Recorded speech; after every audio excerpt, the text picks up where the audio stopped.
Hey guys, SlyceANDyce here, and I just wanted to give you guys I guess I would call it alternative support deck in that it doesn't have wards in it, it doesn't have the order affinity. I like it just because it's a little bit more of an aggressive support, but also I really like it against the common offlaners that you see currently, a la Countess and Kalari. If you are going against the Kalari in offlane, this deck will very much help you, especially if you're playing a tanky support. My favorite support to play this deck on is Steel. And if you're going up against a Kalari or Countess in your safe lane and they're playing off lane, and you run this deck, you literally don't give a shit about anything they're doing. So starting off, we're gonna go Chaos and Growth. Um, and then we'll get into the cards. Coin Master is usually my first card. Just put it on and just start earning coins because you don't earn that much since you are a support. And then Exoskeleton's really good so that you can go up and smack the offlaner and not take very much damage.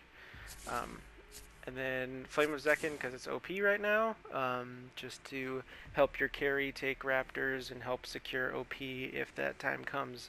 Usually you discard this card or take it out of your hand after you take the first OP, or after the first OP is taken, whether you take it or not. And then this is a big part of this build is Outlander Scout. You can see this Kalari coming if she's in offline with Outlander Scout. You can see any wards that the other team plays with Outlander Scout. It's just a really, really good card that I think is overlooked a lot. If you're a carry and your support is not running wards, pick this up on your as a carry, and then you will not get ganked quite as often. Coming from Invis, Kalaris, or Countesses with Shadow Dancer. It's just a really, really good card to have in your deck, and it's only 1,000 gold. That's one attribute point for Vision, which I think is completely worth it. And then we have Green Spring, which is just a really good, cheap support card. Gives you basic armor and health regen when you're out of combat. That is kind of a stepping stone into the middle part of the build, which I have in here some Right Sapper. Right Sapper's good because you're gonna have some points in intellect, so you can put this on your way, put this in your deck on your way there. Its effect is okay. It removes 20% of current mana from nearby enemy heroes, dealing ability damage equal to the mana removed. That's just a bonus. What I really have it in here for is that 24 ability armor. Ability armor is really hard to get in this patch, and you basically have to get it through cards. So this card is a midway card that it's a 7-point card that gives you ability armor.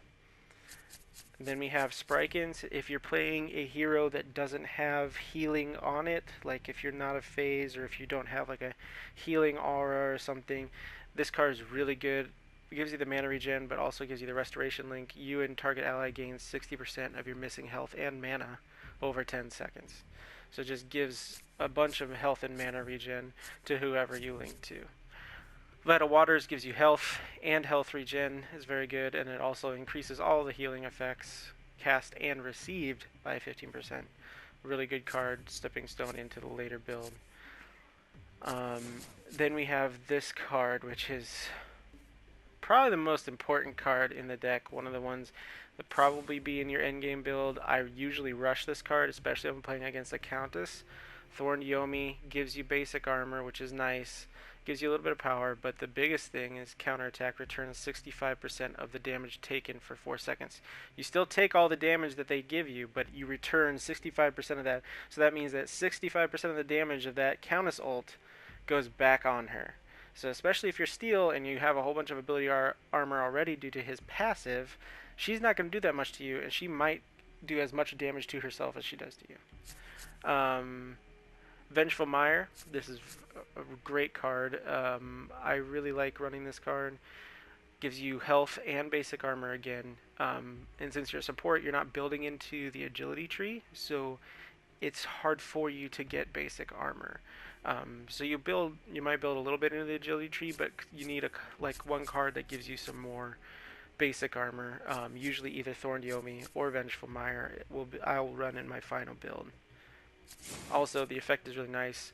when you take 300 damage, you apply a slow to any nearby enemies. Unbroken Spirit, bread and butter of any tank build, just is great. It's Thermal Bond from the last patch. Heal for max 3% of your max health per second for 4 seconds after being hit by hard CC, and it stacks. So you get hit by a knock-up from Bellica, and then a knock-up from Steel, and then like a Subjugate or anything, any sort of stun route. This will activate and give you regen. Also, it has 36 ability armor on it, which is the second highest ability armor card in the game. So it gives you a lot of ability armor and a bunch of health as well. And then we have that card, and then probably the end game card that really makes this build fun if you ever get to this point, which is hard as a support if you'd ever get to this point, but it's Red Zone. Nearby heroes both deal and receive 50% bonus damage, but it's fun, especially on Steel, where if you have this card, you can just go dive into the enemy team with your ult, and they all take 50% more damage, and then your team can just wipe them out from there. And since you're so tanky, it's easier for you to absorb that damage, especially with your ability armor stacks that you have as Steel. So that's just kind of the fun build. End game, like very end game, with the cards that you're going to end with would probably be Red Zone, Unbroken Spirit, and then either Vengeful Mire or Thorned Yomi, depending on which one you want. Or you would keep Outlander Scout if there's a Kalari that's really bugging you, or a Countess that has Shadow Dancer, or any assassin that has Shadow Dancer that's really bugging you. You just keep Outlander Scout in your hand. So kind of what I'm running on cards. As far as gems, in the agility tree, I have Auto Health Potion. It's just a nice, especially in early game, just when you fall below 50% of your health, you get health regen. We're going to be mostly building into the Vitality tree. I'll talk about that in a second. I have the first one in Intellect, Auto Shield. I just really, really like this gem. It saved me so many times from when I should be dead. Gain 100 shield for 4 seconds when you fall below 25% max health. Really, really useful gem. I love it. I use it on almost every hero and every deck that I build just because it's so useful. Vitality, first one, quick exit. I think it's probably necessary on all supports. It just helps you get out there and place more wards and get out there and get back to your carry after you back or after you die just that much faster. Damage reduction, again, since we're building this build tanky, kind of divey, you just reduce flat 10%, reduces the basic damage done to you. Damage return, again, this stacks on top of Yomi, so if you have this gem, Yomi is going to be returning 75% of the damage that's done to you back. And then we also have this in health regen. That's just the one that I had that I felt like made the most sense. And then I have Reflexive Purify, which is basically Toxigel from last patch. Just after you take 300 damage, you purify yourself.